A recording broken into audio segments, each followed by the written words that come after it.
Yo, what is up, guys? Oscar here with a new video, and this is gonna be discussing my Euros semifinals. Just a recap on all four teams, the two games that I saw, and then of course I'm gonna be discussing the finals, what to look forward to, and all that good stuff. But before I get into that, just a friendly reminder that if you like European soccer content, I would greatly appreciate it if you subscribed to my channel.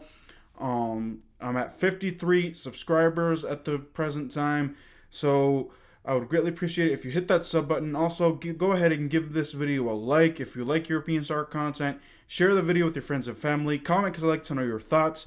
So with that out of the way, let's go ahead and let's get started and talk about the Euros semifinals.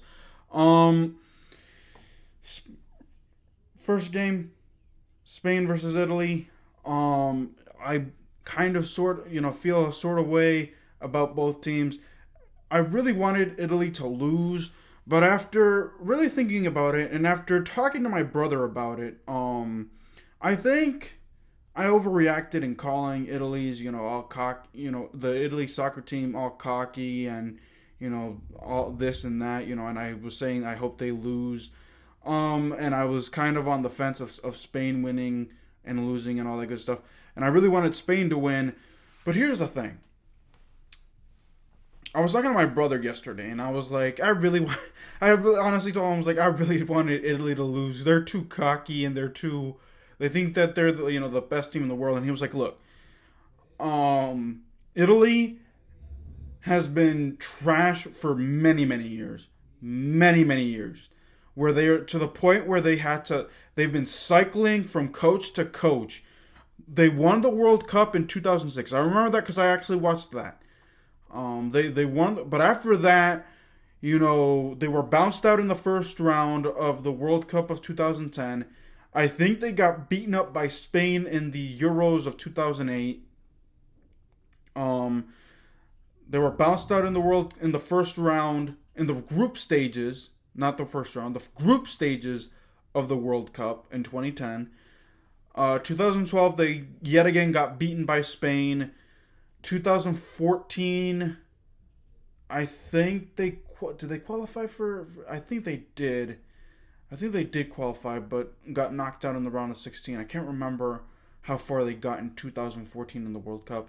And then 2016, they made it to the quarterfinals of the Euros, got bounced out, and then 2018 they didn't qualify at all, and then here we are, 2021, a new, younger, faster, more talented Italy squad. And to be honest, I thought this Italian team is cocky.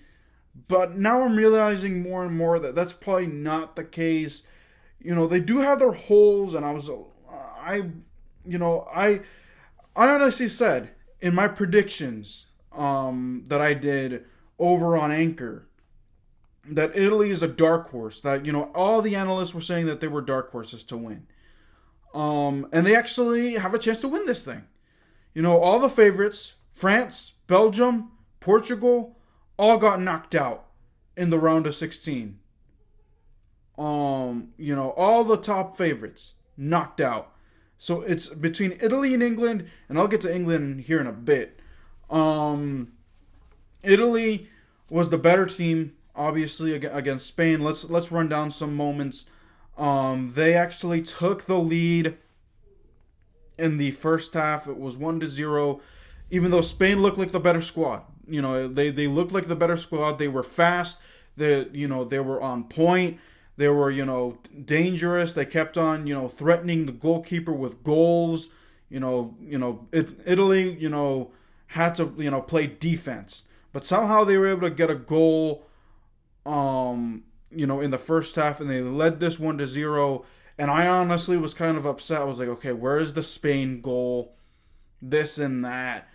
And then Alvaro Morata gets subbed on, and he is the difference. He scores a goal, I think with 10 minutes to go in the second half to make it 1-1.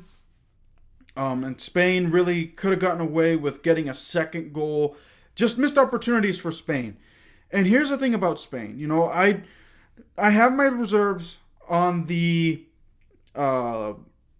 on the manager of, what's this guy's name? Luis Enrique. I have my reserves about that. Former Barcelona manager, didn't call up any Madrid players. He's probably salty with Real Madrid. That's why he didn't call, because he's a former Barcelona manager. Don't forget that.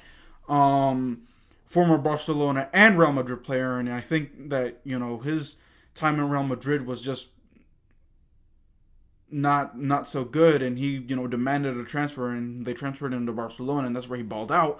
So obviously, he has something against Real Madrid. He didn't call up any Madrid players for the squad, even though there weren't that many players, fit. Like Isco was trash. Sergio Ramos was injured. The only player, realistically speaking, the only player that he could have called up and he didn't was Nacho Fernandez, and he played outstanding in Sergio Ramos' absence this past year. So maybe he didn't get enough. He wasn't convinced by Nacho's performance, even though Madrid players were. I think other analysts were, but aside from that, that player, no one else on Real Madrid really stood out. But anyways. I just, we'll have to wait and see what happens with Luis Enrique. He gets along with Alvaro Morata, who I will be discussing in a separate video. He has made it to my range where I'm gonna, dismantle him. I'm gonna give him the real talk smack there here in a future video. Once probably in the next coming days, since the Euro finals are happening on Sunday, so I have a couple of days to prepare that. So they get the draw 1-1. Spain looked threatening. They did not let up they went to extra time, the extra 30 minutes. Spain looked threatening, all that good stuff. They couldn't get the goal though with their missed opportunities, which, like I said, the missed opportunities really killed Spain, because if they really had more, if they scored at least one of those, game would have been over. Italy was just struggling to make things happen. But let's move on to the penalty shootout. I gotta give credit to, man, how do you pronounce Unai Simon? I think you pronounce it, or Unai Simon, the goalkeeper of Spain. He's a young talent, up and coming talent. Blocked some penalties against Switzerland, blocked some penalties, blocked a penalty against Italy. And this was the changer. Dani Olmo missed the penalty. It is what it is there. But then Alvaro Morata, I don't know what he was doing. It's his chance to make it. It was, if Spain would have scored, it would have been I think they would have tied it. Either tied it or taken the lead. I can't remember, who kicked first. But Alvaro Morata, they were down. They had a chance to equalize it. They were down, because I remember the following penalty was the ending. Alvaro, with a soft touch, misses it. He becomes the unsung hero. He becomes the hero to send it to extra time or give Spain a chance. But then he becomes the downfall when he missed it.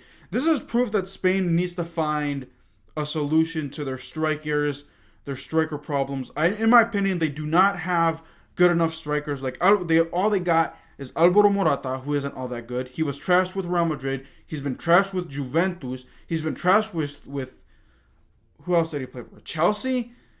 He's been trash. He is trash. And I'll rip him into another. But congratulations go out to Italy. Italy, as much as I didn't want them, or still don't want them to win, because I think that there's better teams out there. My criticisms of them being cocky, has simmered, because after trying to think about it, they grew on me. Italy grew on me. If they win this competition, then obviously I think that they would be a major threat come the World Cup, but we'll have to wait and see. But yeah, so's that. So let's talk about the England and Denmark. Actually, you know what? I'll make a separate video because this video is longer than I expected. So up next, England, Denmark. That's what's coming up next for semifinal talk of the Euros 2020.